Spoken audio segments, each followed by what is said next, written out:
Assalamualaikum mah. Waalaikumsalam Ji. Bae naroskeun ieu mah ngabdi teh. Ieu teh tulisan naon Oh tulisan Arab tapi teu kahati kudu ieu teh mah.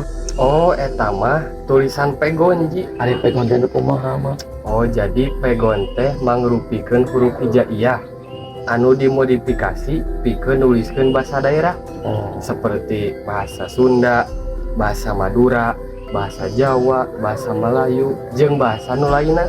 Oh, Jadi simpel nama pegon teh huruf hijaiyah tapi lain bahasa Arab.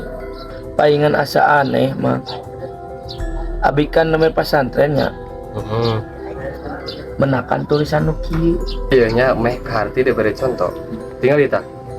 Contohna ieu Gusti urang sarere ya. Tah kan kata Gusti ieu teh mangrupikeun